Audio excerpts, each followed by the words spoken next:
Nothing is true. Everything is permitted. It is merely an observation of the nature of reality. To say that nothing is true is to realize that the foundations of society are fragile, and that we must be the shepherds of our own civilization. To say that everything is permitted is to understand that we are the architects of our actions, and that we must live with their consequences, whether glorious or tragic.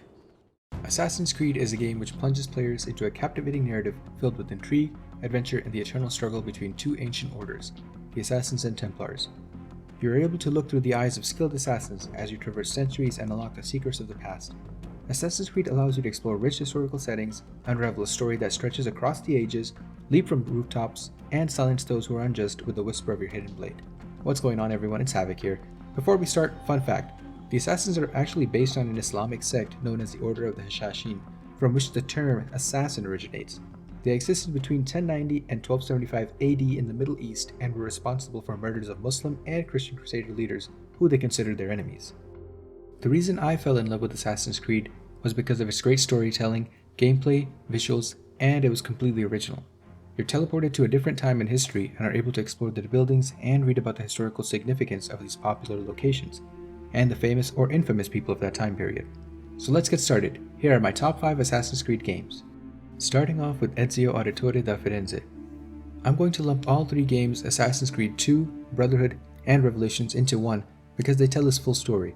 He has one of the best character developments throughout the trilogy, going from a cocky, arrogant young noble to becoming a wise master assassin. Ezio's story is by far my favorite compared to all the Assassin's Creed games that I have played, along with the amazing soundtrack in Assassin's Creed 2. We saw the introduction of the double hidden blade thanks to Leonardo da Vinci's inventions, along with the poison darts, climbing glove, and parachute, among others. Assassin's Creed Brotherhood introduced multiplayer, which I didn't really play much because when I did play it was pretty buggy, but it also had the Brotherhood system which allowed you to send your assassins that you recruited on missions. I didn't particularly like the character design of Ezio in Brotherhood because he just looked kind of weird, like his face had gotten too fat. And in Revelations, it's set in Masyaf, Cappadocia, and Constantinople, and we saw the introduction of the hook blade. Ezio, where is your hook blade? My hook blade. Show me how it works. Which basically turned you into Spider-Man. You also had den defenses and Master Assassin missions. And this was the first game where we get to see Ezio sort of interact with Altair's Force Ghost, and eventually concludes his story as a Master Assassin. I like the combat of this game as well as the darker assassin robe that Ezio dons, and exploring the Grand Bazaar was one of the highlights of the game, along with seeing Altair again. Next up is Edward Kenway, who is the main character in Assassin's Creed 4 Black Flag, which is set in the 18th century Caribbean during the golden age of pirates. This game didn't introduce naval battles, but it popularized them after their introduction in Assassin's Creed 3. And who doesn't like to play pirates? We got to meet awesome characters such as Blackbeard and Calico Jack, who's credited with coming up with the most famous design of the Jolly Roger. Edward Kenway was one of the coolest assassins/pirates we got to play with. I love the exploration aspect of this game and the ability to upgrade the Jackdaw, which is your ship, along with selecting your crew, diving underwater to get treasure, and harpooning whales and sharks like the Great White. Then we have the game that started it all, the original Assassin's Creed starring Altair ibn Lahad. I really wish they would remaster this game. It took place during the Third Crusade in the Holy Land. It had an amazing story, gameplay was totally new, and something that I had never seen before. Using the parkour system to traverse rooftops and navigate busy streets, assassinating enemies with the hidden blade, blending in with the crowd to avoid the guards was such a breath of fresh air, and I remember taking the leap of faith for the first time. It was one of the coolest moments in video game history for me. And the story also made sense. Now I can't say that anymore because I have no idea what's even going on outside of the enemies. It's just too confusing to follow. But Altair is the OG when it comes to Assassin's Creed, and I've heard that Mirage is similar to the first game, so I'm pretty excited to try it out. Fourth is Assassin's Creed Odyssey, which is set during the Peloponnesian War. This game gave players the option to choose between Cassandra or Alexios.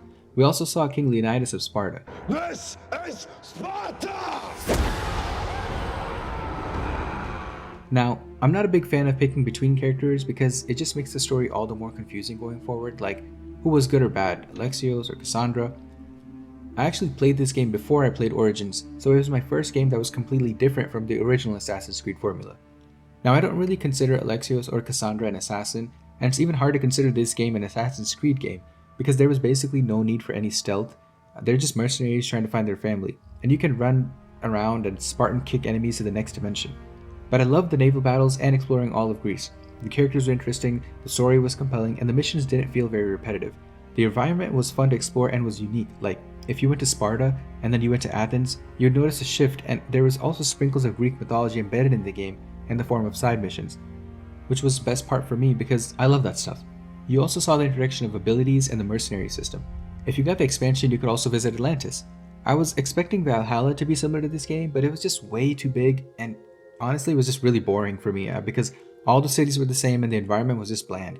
The only fun part about Valhalla was playing as Odin and visiting Asgard, but that actually has no impact on the story whatsoever.